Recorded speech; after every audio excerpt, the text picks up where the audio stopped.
Well, hello there. How are you today, Dr. Lutza? I'm very well, thank you. Galang Nurundai from Brisbane, Australia, which is in Turrbal language saying good day.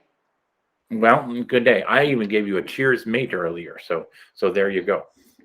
I'm very I'm very Australian friendly. So my name is Jim Hogan, and we are here today to Lutz and I are going to have a shared keynote, which is really just going to be a casual conversation between the two of us. I am a neurodiversity and anti-bullying activist, and I am autistic, and I use autistic as my pronoun, which we're going to get back to in a little while. And currently, I work at Google, and I have two roles at Google. I'm the principal innovation strategist for Google Cloud, which is a sales organization. Very interesting. I'm the most social, antisocial human ever. And then the other role I have is in vice president of the Disability Alliance, which is our employee resource group inside Google, and I specialize in accessibility and technology, which is very very cool. So, and I'm here with Dr. Lutza Ireland, as you may have guessed by now. So, why don't you go ahead and introduce yourself and give us a little intro? I'm also autistic and I'm ADHD and dyspraxic as well. I'm a psychologist and social designer. Probably people are more familiar with what a psychologist does. A social designer is quite new. My doctorate was actually in design, where I researched how to use different design approaches to really engage stakeholder meaningfully in creating products, services, and resources that involves them as the focal point. So I used design thinking and human-centered design for designing services. At the moment, I'm involved with a very exciting initiative with Accenture India. They are designing their neurodiversity pilot as we speak. And I'm also co-leader of ND Gifts APAC, which is a social movement that advocates for more awareness, education, and inclusion for neurodistinct people in the Asia Pacific region. So cool. And I remember when we first met, we were introduced by Tim Goldstein, our shared friend. My one of my favorite cohorts here at Google, and partners. And I remember, and I got off our first call, and I ran out to my wife and I said, I love her. She's brilliant, and I can't wait until we talk again. So, and I was so happy when you agreed to do this.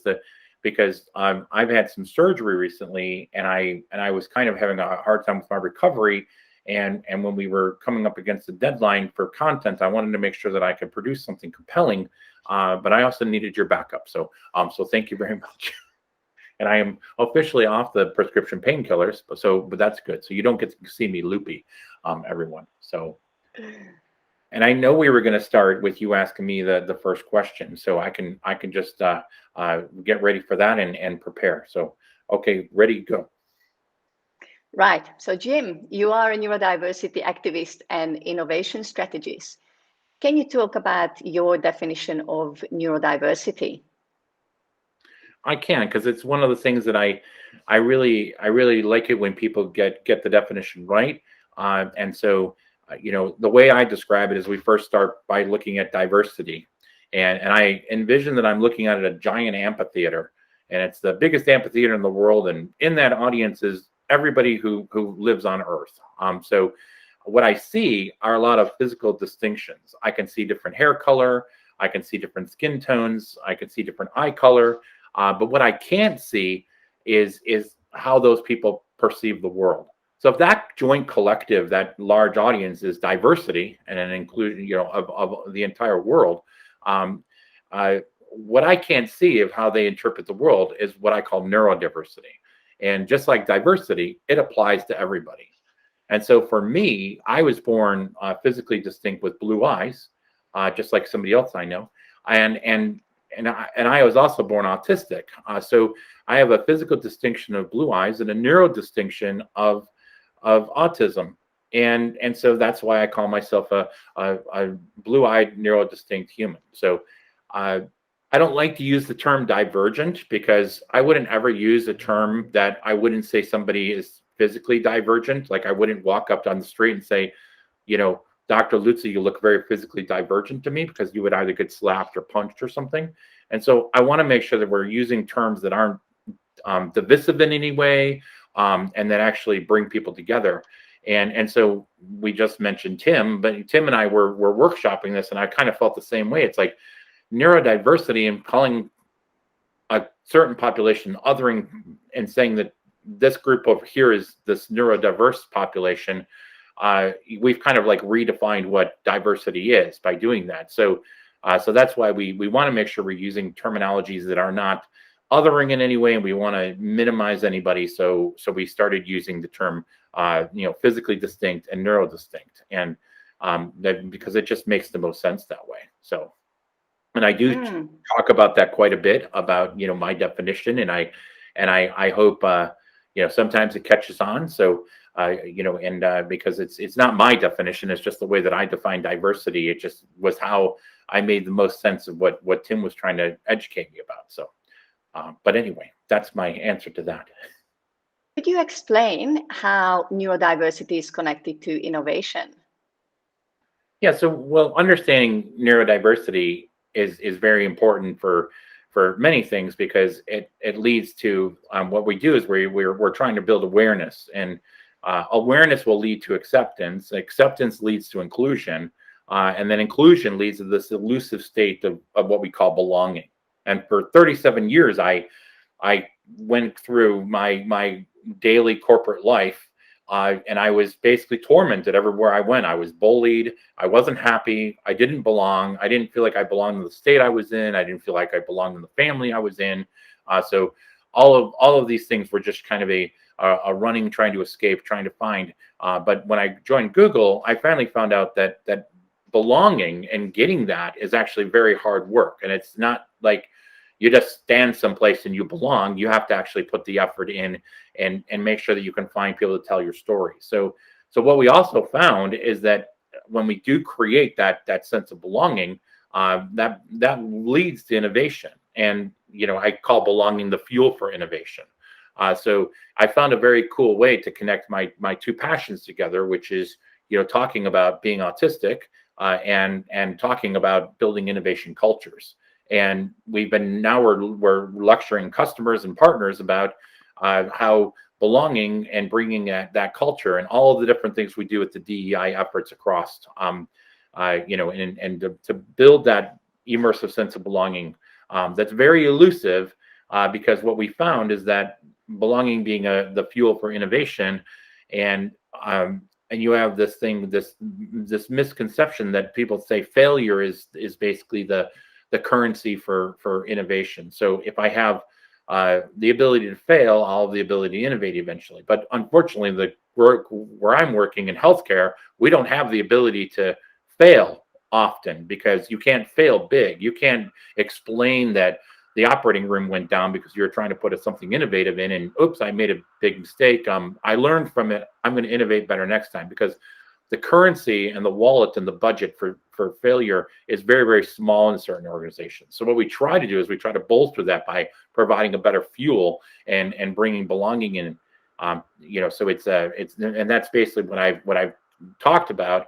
And because it's like, if you look at the startup culture, beanbag chairs, foosball tables, and people feel like they belong. They have a membership. They feel like what they're working towards is significant, because everybody has like a common goal. And it's about building that into existing infrastructure, existing even government agencies. To come in and transform culture is extremely difficult. So, but what we've learned is that by bringing in, introducing these efforts for different DEI, understanding, building awareness, all of those things will lead to people feeling like they belong, and will be create that culture that's going to be much better to innovate. So, and much more effective. Anyway, a long-winded answer. I'm sometimes I'm a little gabby. So no, I thought it was very important to explain a bit about the different stakes with making mistakes as well, because ultimately, of course, we always prototype and test before we roll something out. But the stakes can be incredibly high for different types of failures. So I think it just goes to the point that diversity needs to be there, even with how you're designing strategy for failure as well. So you And mentioned that, oh, go you ahead. go. I was talking over you. I apologize. Please don't, because I think this is probably some of the autistic and definitely ADHD traits in prime view, that it can be very difficult sometimes to gauge turn taking. And when we get passionate about a topic, we just want to offload, which often becomes what we call info dumping, when we think like people need to know the 237 details as the minimum to understand something that we are talking about. So please continue. And it's so true. But I was just going to ask you a question. So my question was, you also work with companies all over the world, and you basically are building this capability of neurodiversity, and you understand like what it happens when one company has it and one company doesn't have it. So can you explain a little bit about that and your current work that you're doing now? Yeah, I think the biggest difference between companies who have started to run neurodiversity pilots and then ultimately built internal capability around internalizing the whole process for neuro-inclusion rather than just having a segregated, vaulted neurodiversity pilot is that when we have reasonable accommodations, which are adjustments made to essentially level the playing field, everybody benefits, because what we know about inclusion and what we know about the sense of belonging that you mentioned earlier is that when people feel psychologically safe, even for example, if they may not be able to fail on a large scale, they still feel cared for enough so that they can take risks on a smaller scale, but more importantly, they can bring their whole selves to work. And when we don't spend energy on masking who we are and masking the types of behaviors, thoughts, and communications that comes really naturally to us, it means that we have a lot more freed up energy to be able to spend on things that might be important, for example, being more efficient at work. But that also means that neurodiversity programs can really trail the way towards a greater inclusivity of different perspectives, experiences, and ways of thinking, and definitely accessibility, even for people who don't have a diagnosis of being neurodistinct. So a very easy example of this would be we have a lot of different learning styles. So some people are visual learners, some people like to read, some other people are kinetic learners, so they need to move around. Some people still always print out bigger documentation because that's how they prefer to read. And we don't take it as a sign of diagnosis. We just take it as, yes, this is what helps them. And ultimately, with most of the neuro-inclusive practices, which are mainly around the way we communicate amongst each other, people are empowered to say, this is my way of thinking, therefore this is the most suitable communication that gets me to be at my most productive. So companies who are able to roll out neuro-inclusion on scale will have employees all around who are able to bring their best because they are supported to do so and are embraced for their differences.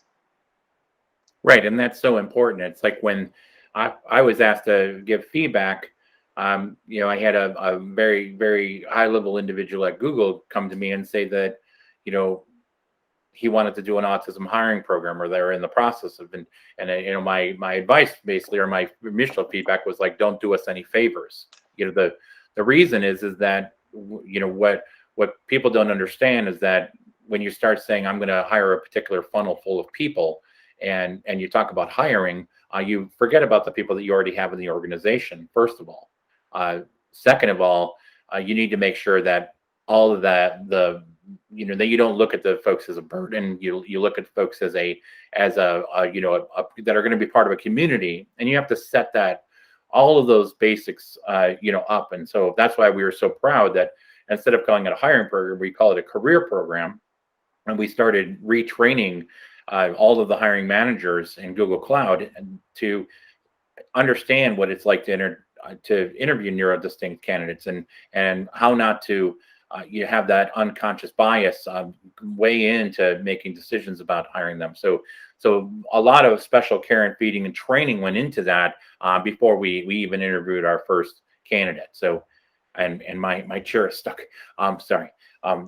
Live on television. So, and so I know that you talk about, when we're talking about hiring people with disabilities, and you talk about how you use that burden term. So and how we shouldn't look at hiring a particular group of people and consider them as a burden, but we should do that baseline accommodations. And how do you see this being done, and how do you teach organizations to be able to do that?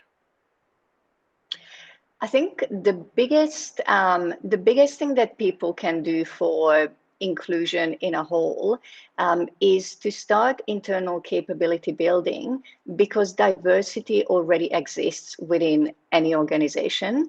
So diversity is already a fact, but inclusion is a choice that needs to be an ongoing active choice that we are making every day with our behaviors. And that means that when we build foundations, we need to make sure that we have policies around accessibility, reasonable accommodations, and training, so that people are able to manage disclosures and also manage what often happens when a new, for example, neurodiversity pilot is getting implemented, is the more training people attend, the more they can realize some of the features and distinctions that may apply to them. And very often we start getting not just a lot of awareness, but a lot of questions around, okay, I'm noticing these things. Everything that you just said actually applies to me too, but I don't have a formal diagnosis. I'm worried about getting a formal diagnosis, or have no access to a formal diagnosis. And as soon as, for example, reasonable accommodations become contingent on someone having a certificate, it's not so much about inclusion or a sense of belonging, but it becomes a bit of a race against time and money, and sometimes the medical system, which can be quite biased in many ways when it comes to diagnosing. I guess autism, ADHD, and neurodistinct conditions still count as mental illness according to statistic manuals. And one of the difficulties with that becomes is that mental health is still such a taboo and such a stigma, even though we've done some great work already, that even in the psychology professions, it wouldn't necessarily be an easy thing to get a diagnosis. And I guess I'm a case in point, because I got diagnosed when I was 38. I was working as a psychologist. Most of my friends were psychologists. So the fact that it got missed is probably a really good illustration as to how, when we think that autism should look a certain way, or ADHD should look a certain way, and associate certain populations, like, for example, small white boys with autism, most people who don't meet the small white boy lining up a train criteria can get very easily, they can fall through the crack, unfortunately, very easily. So the more people are underrepresented and represent different intersectionalities, the more difficult it becomes to get a diagnosis, but I'm just aware that I already forgot the question you asked at the beginning. So I'm not No, sure I answered it, it. it tied together perfectly because, we talk about the accommodation process, and that's my 2022 goal, is not just for Google, but for, for other organizations that I'm helping, is to kind of innovate the accommodation process, because right now it's a very humiliating, gut wrenching process for somebody to first of all declare that they need assistance. I first have to come out and say, look, I'm autistic, and I communicate better, and I might want to have a tablet or something so that I can whiteboard live, because I'll be much better at communicating that way, because in group situations I don't communicate well. And there's that, performance, the criterion that's created, and that performance criterion puts people into these societal norms, and they look for, people who fit into that. You talk about narrow train track, but it's the same thing when you start asking for accommodations for communicating in a different manner. It's actually your supervisor goes off and discusses this with another human, and then they come back and make a decision on whether or not they're going to grant that accommodation for you. So and that process is I've been through it before, where it's humiliating, or they say we'll give you the accommodation for 3 months, and then after that you're going to have to learn how to cope. It's like, we're going to give you that wheelchair ramp that you need to get into the building, but 3 months from now you're going to have to figure out a new way to be able to get into the building. So it comes in as a very interesting. And that term disability isn't about the human. Disability is about the environment, not being able to facilitate, whether it's gaining access or facilitating a way where somebody can actually thrive. So 2022 is going to be my year for accommodations, is what I'm going to focus a lot on, because I'm That's great. trying to eliminate that as being that humiliating, gut-wrenching experience that just describe, people who I mentor who talk about the fact, well, they took away my headphone accommodations. Like, what are you talking about? Who cares if you wear headphones? Like, I don't understand. But and I always talk about people. Our next subject is going to be bullying, because we're kind of talking about culture. So, I talk about. May I just do an add-on here quickly, because Sure. you and I often talk about how even when people are representing the same side, things can get really lost in translation, and people can get pitted against each other, even when they are on the same side. So I just wanted to give a shout out to all those HR representatives and business partners, and a lot of people in inclusion and disability, who really, really would want to give people the reasonable accommodations, and they would want it to be by default, and they are absolutely working themselves to the bone to make it happen. But it's also important to understand that when we are talking about organizations of, for example, 5 people, so I often hire contractors to work with me, but I think at any given point I wouldn't have more people than 4. So for me, implementing reasonable accommodations is super easy. But when it comes to an organization that's 100,000, 200,000, 300,000 plus people across 5 different continents, they need policies and procedures that are globalized as well as localized.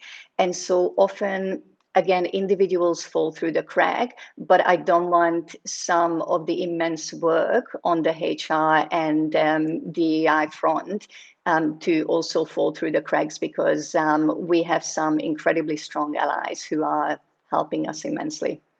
And it's true. And without those people, I would never be able to even know how to make changes, because it's not my. I'm just coming at it from that perspective of, we have the nothing about us without us, that we say, that's kind of like our motto or our mantra, that when something's happening to the autistic community, we want to make sure that we have representation of folks that are part of making decisions, and that makes people feel that their voices are being heard, and all that good stuff. So Mm.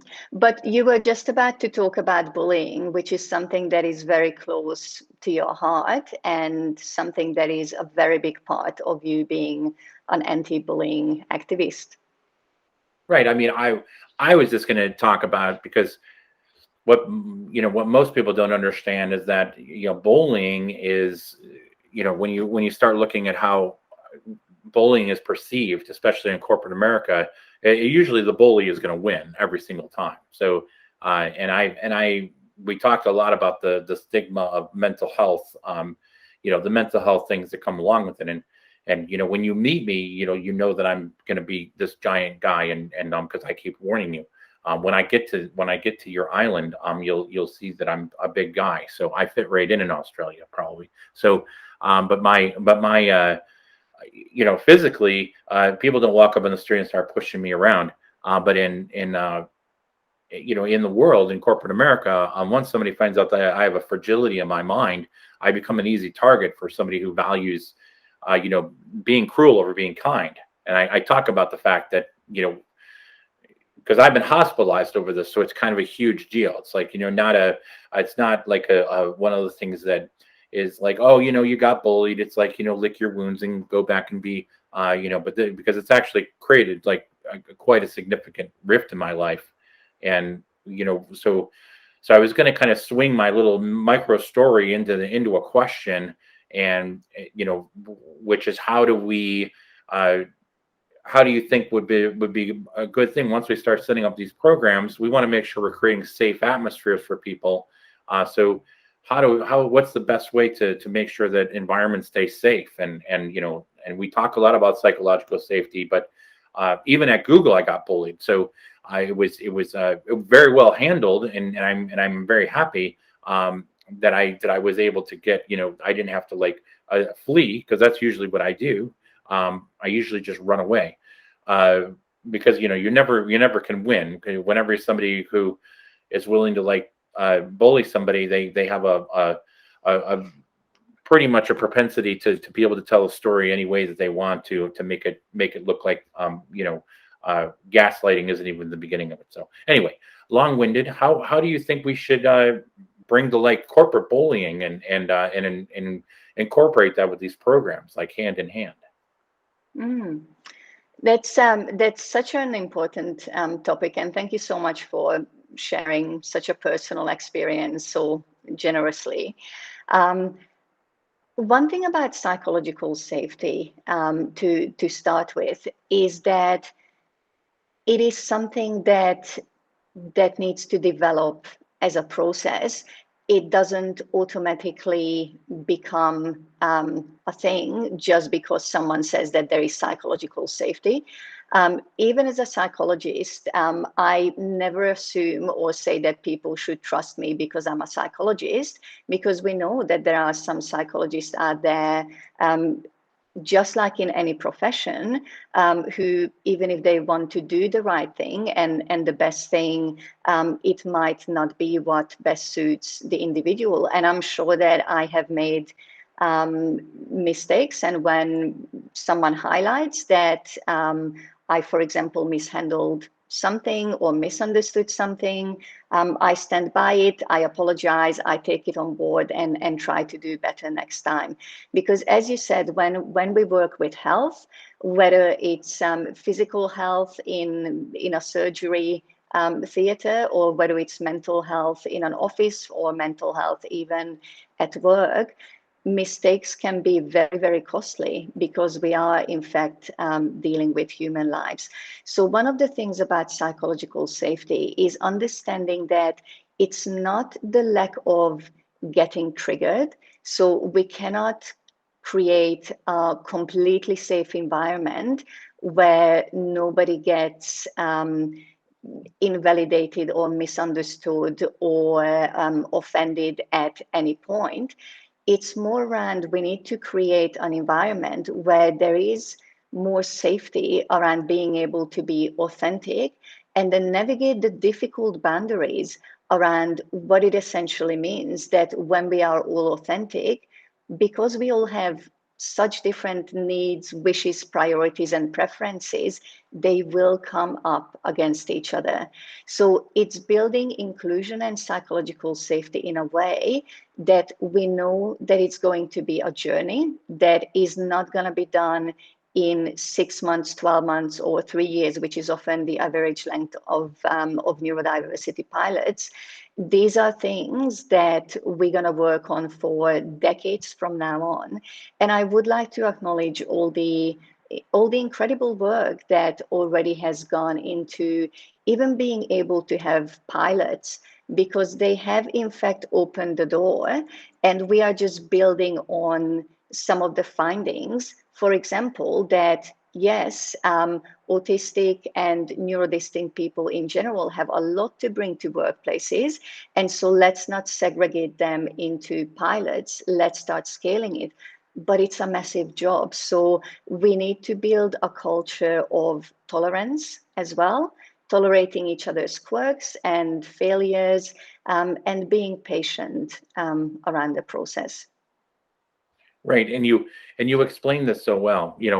I always find the difference. You and I are a lot alike, but you're very academic, and my wife always tells me whenever I'm explaining something poorly, it's like, go take a class on this so you can figure out how to explain what leadership is, or go take a class on this so you can actually give a good definition of what anthropology is, or what psychology is, or whatever the thing is, because I'm an advanced learner, but I don't really have any formal formal anything. My most of my talks are just about my lived experience, and so that's why I really enjoy spending time with you, because it's you have a very excellent way of describing things. So, and Thank you. I would like to share though that as much as people think that I'm quite academic, um, yes, I do have a PhD, but I was actually really, really unsuccessful as a student. So in primary school, in high school as well, I had shockingly bad grades. I was failing classes. I didn't go to university. I was till I was about 23. I passed through with the lowest grade absolutely possible. I was never academic in that sense.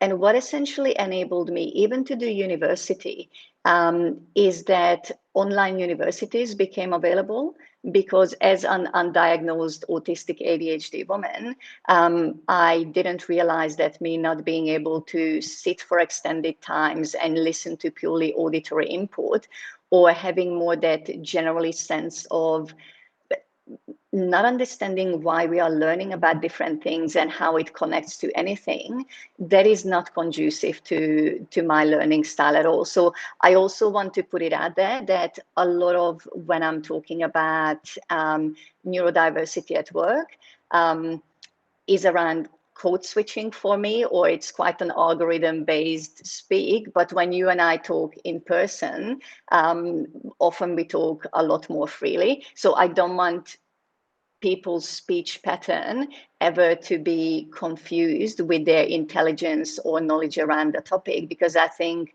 especially when it comes to lived experience and practical knowledge, you should be the one to talk about leadership when you are in a leadership position and have worked a lot with leaders. And yes, academia has its place, design has its place, innovation has its place, but that's the point of neuro-inclusion and inclusion in general, that everybody is good at different things, and it's not superior or inferior. It needs to be complementary. right, and I think that you and I both share the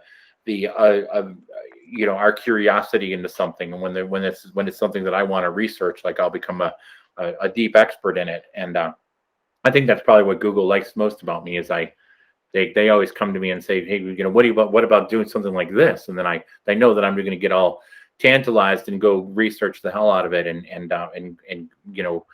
come back, and I can come back and tell them about it. So, and my recently, I've been doing the Harvard Medical School for you know immunology, and I found it so fascinating, because my boss wanted me to be able to connect the, the academic terms and for the systems that we're creating in life sciences, for doing like supercomputing for protein identification and drug discovery and things like that. And so, how can you, so learning that was, it just made me better at doing that job. So, but I found like the online experiences is something that I really took to. So, but anyway, but that's my official first, real time that I've been, I went in and did like a real online school for Harvard Medical School. So I thought that was kind of interesting. So, but anyway, That's awesome. and What I, what it what I thought I would ask on top of this, because you mentioned that you work for Google, which is one of the most prestigious companies. You haven't mentioned, but let me mention that you have won awards for your activism. You celebrated your 19th wedding anniversary. I think it was the 23rd of November, fairly right. recently.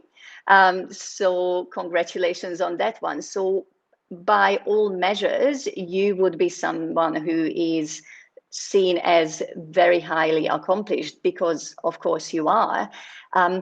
Would you like to be described as someone who is a high functioning autistic because of these achievements? Well, I know that people use terms, high functioning and low functioning, and people see me in my job that I'm in, and I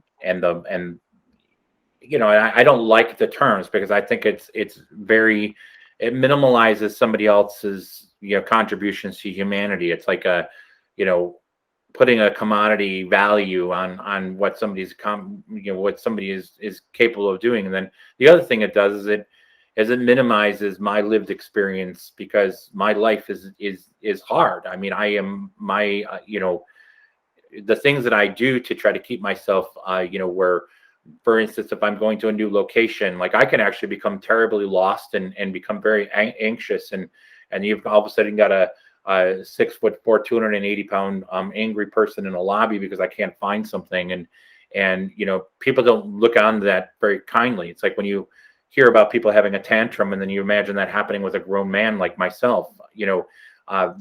The impacts and the physiological, outcroppings of being autistic is very serious. And I know that people like to talk about the spectrum and how well somebody functions, uh, and I know that there's a lot of, and it's not for me to tell people how to communicate. I just don't use those terms. I would never say something about another individual. What I do say is that I try to be a voice for the voiceless. I do what I do as an activist because there are people who can't speak for themselves, and there's people that are have less. And it's is it are they less fortunate than I am? Are they because there was a time that we didn't even know what I was going to be doing. It just so happens that I am a self-taught computer scientist, because it just so happens that I got that, but nobody knew that was what my path was going to be. So it's very interesting. And when I was younger, there was a lot of talk about me being a burden forever and things like that. So, but yeah, I don't like using any terms that's going to raise one person or lower another. And I want to make sure that when parents are coming to me, because they come to me all the time, they tell me they have a child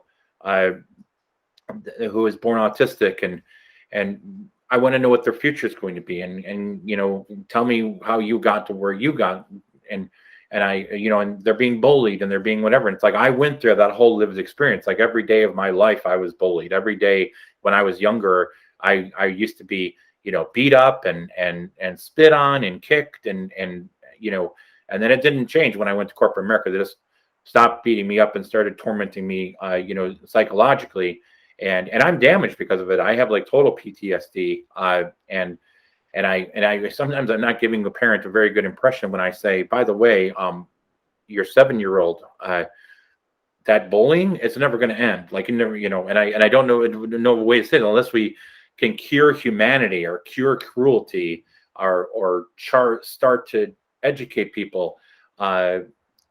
but anyway, my contribution is to make sure that I do stay as a voice for the voiceless, and I don't like to put labels and terms in front of people, because somebody will say, and I hear it all the time. It's like, yeah, you're and they're going to minimize somebody's experience, or say that, well, his life has been great. I mean, look at the guy. He works at Google. He lives in a beautiful home. He has all this accomplishment, and yes, I have a wonderful wife who is like a full-time caregiver for me, and so anyway, I am, but I'm hanging on by a thread. So just so everybody, I look very well put together, and I'm wearing this jacket, but underneath I'm a sweaty mess. I'm telling you. So it's that's the way it is. So enough about that.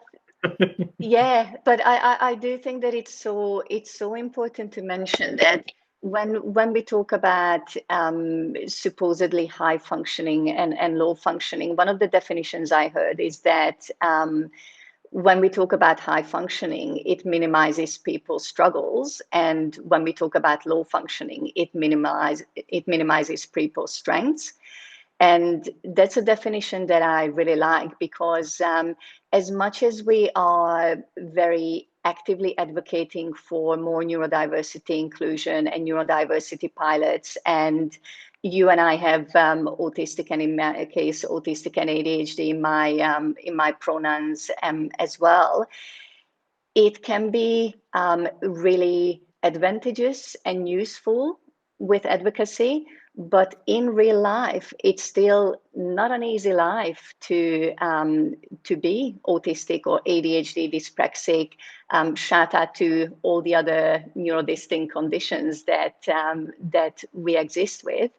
And when that's overlooked, the lack of understanding can be quite difficult.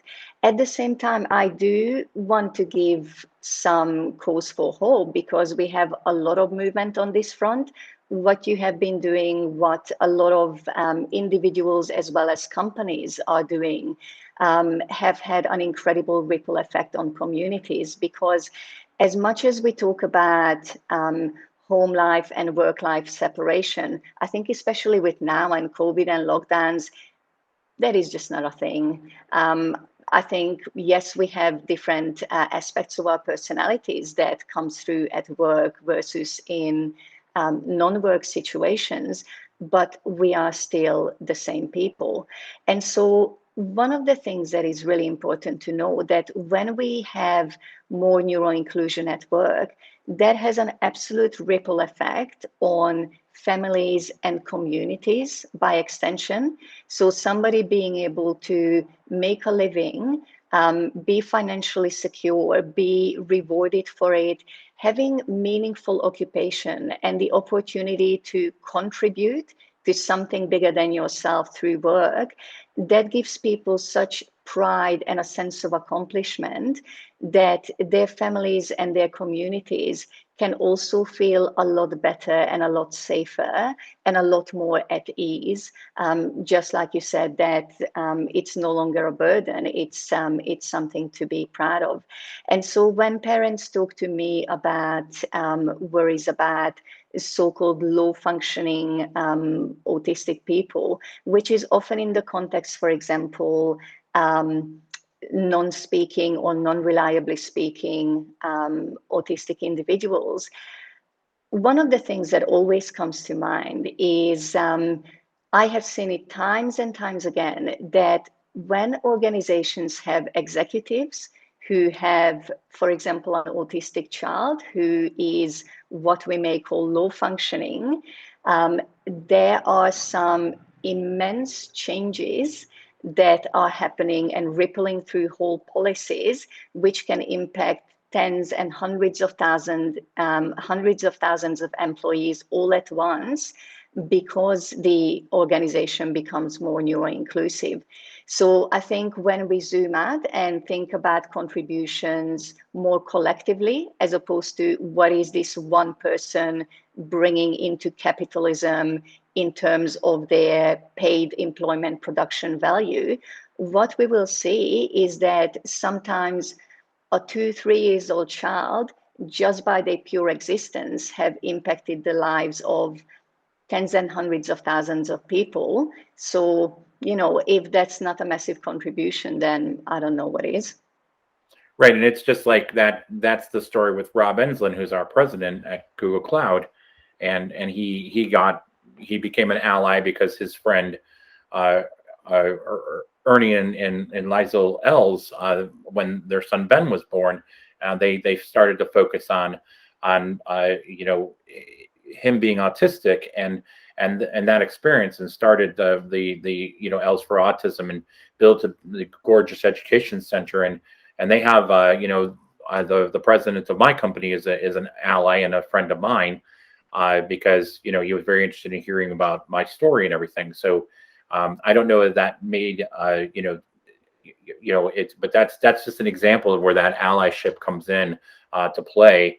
And you never really understand why somebody is doing something that they why is this person a better ally, and why do they understand, and then why do they understand the being autistic experience better, and why do they do the things. That's what I always talk about. My beautiful Simon Sinek plug. Start with why. And once you figure that out, all the world's answers will be open to you. So, but anyway, and we talked about the pronouns, but I just would give a little extra context for that. I do use my pronouns on social media.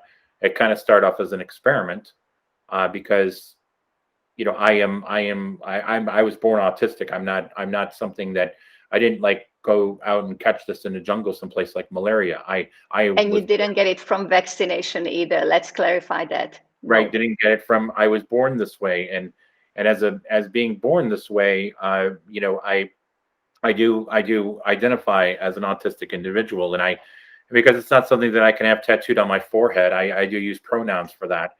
I want people to have no preconceived notion about what it's like to hang out with me, and and my obsessive natures and Rubik's cubes and all this other stuff that goes on. People find it all very entertaining, but I have all these things around me to kind of protect me from a world that doesn't quite understand me. And so that's why when I write to somebody on LinkedIn, they see that my pronouns have autistic in there, and they I found that it actually gives me we don't really have to cover that part. So, and I started doing that at work, and where my email signature has it now. So, and because I want people to understand that. So they need to know that me being autistic is part of my identity, and just like other individuals look at their gender identity and things, I have a I have a neuro identity, I guess is what we would call it. But anyway,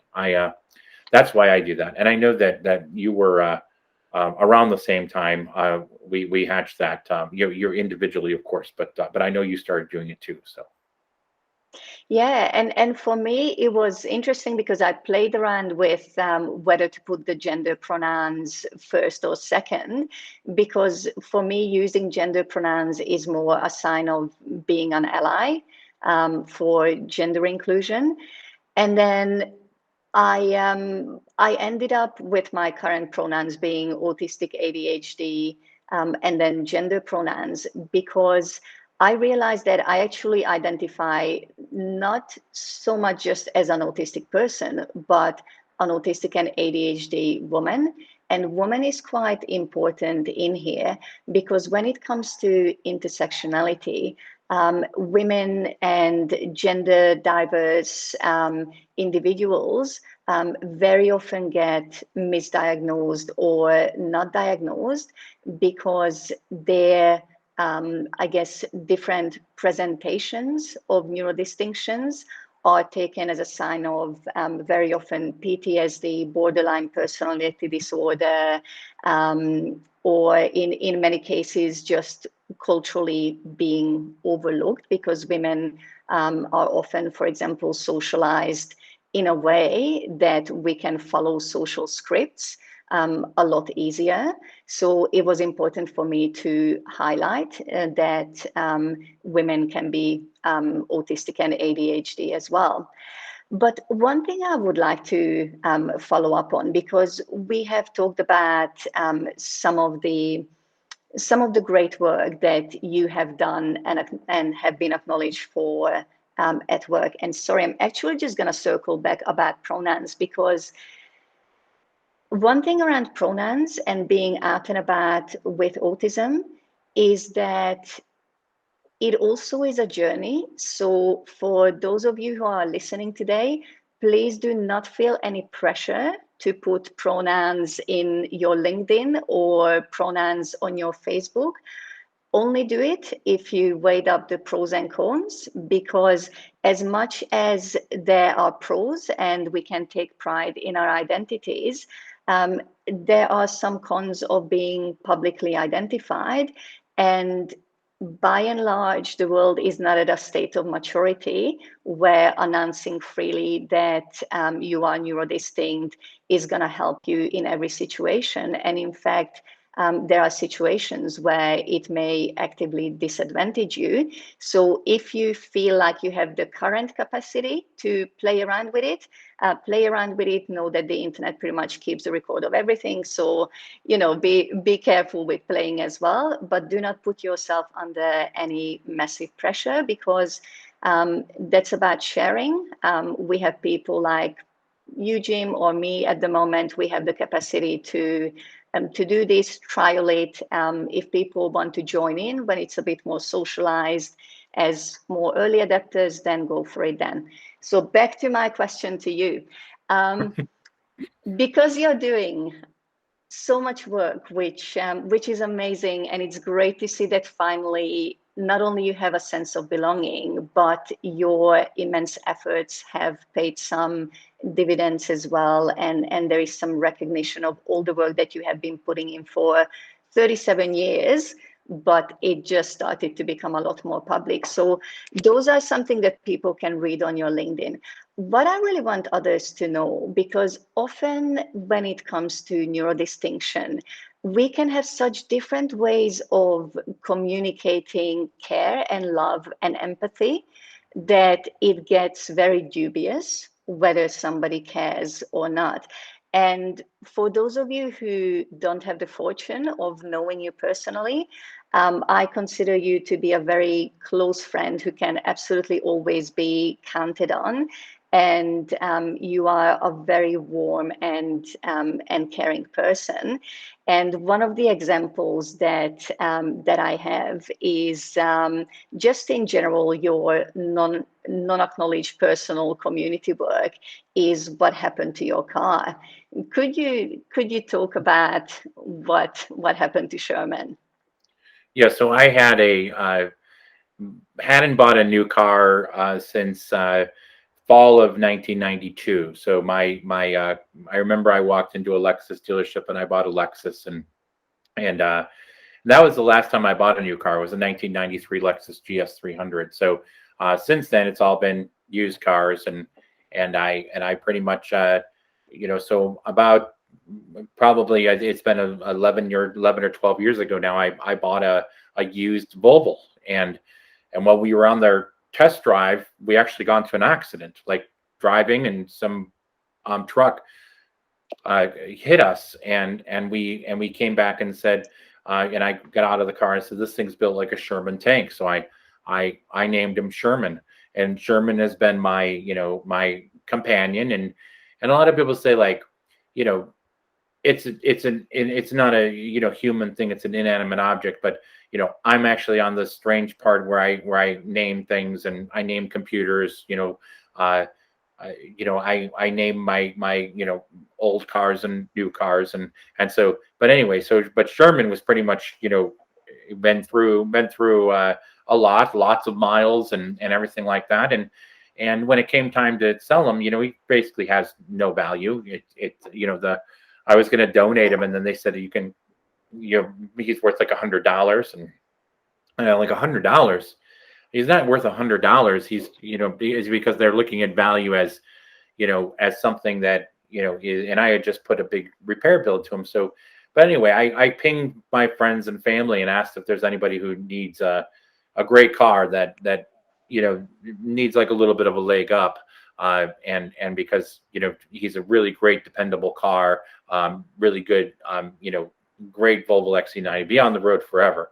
And so I actually found my neighbor's sister who needed help, and so I gave her a really great deal on Sherman. And Sherman is technically still in the family because he still occasionally gets parked 2 doors down. So, but I am there's all those things about stereotypes that we talk about, and people talk about autistic people having it's like, I don't know if it's a lack of empathy or lack of care or but I'm very emotional.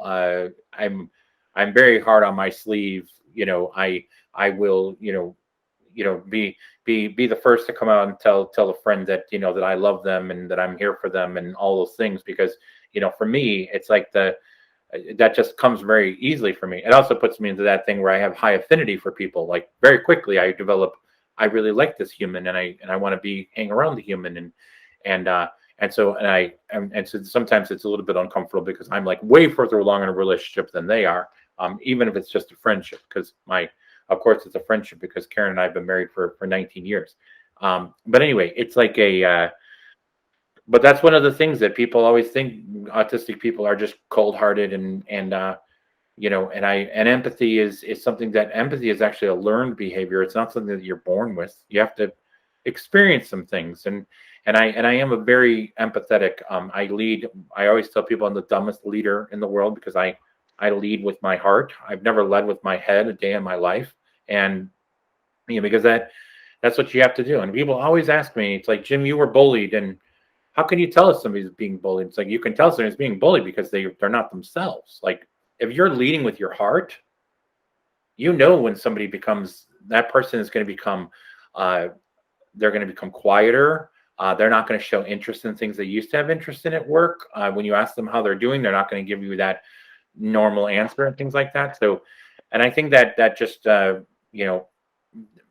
part of what makes my lived experience so worthwhile sometimes. So, but the Sherman story is an example of that. I do try to be a good human, and just like I have that rule where I don't really say no to anybody who wants my help. I will I follow the golden rule, because there was a time that I used to ask for help and people wouldn't give me any help, and so I started following this: do unto others as you wish them to do unto you, and that serves me very well. So I'm happy and content with that decision. Mm. Thank you. Thank you for sharing that one. And good luck with Sherman getting passed around, because I think that's the plan, that you just keep renovating and cutting deals. And I think it's just important for people to understand that whilst you're actually very open with your words, and you and I say, I love you, often when we finish talking, problem solving can be a way of showing love as well. And sometimes it doesn't come with words and love heart emojis. Sometimes it's like, here is an option you haven't thought of, or here is a resource that I'm giving you. That is not a less valid form of showing love and care. So I think this might be from my end a good note to finish on, to have that acknowledgement that a lot of people care. A lot of people care about neuro-inclusion and others. And sometimes that care may not come in a form that we wish it for, but we can't just discount it because it's not written in our language. We need to start translating a lot better for everyone and for ourselves as well. Well, we could talk forever, so obviously, but thank you everyone for listening, and for viewing this, and for those of you who want to reach out, I am wide open on LinkedIn, so just reach out, and we hope that you enjoyed the Neurodiversity India Summit, and we're so honored and privileged to be part of that. Well, I know I am. I don't want to speak for Dr. Lutza, but thank you from the bottom of my heart for listening to us. Just go back and forth and talk to each other. Yes, I do share the honor and privilege of being able to be part of it. I think there have been so many incredible initiatives in India that really show that neurodiversity and neuro-inclusion is taking place. So it is so exciting to see what the future holds, because there's so much talent and innovative potential in India that I can't wait and see what unfolds in 2022. And we will see you all after the first of the year. So thank you very much for listening. Thank you. Bye.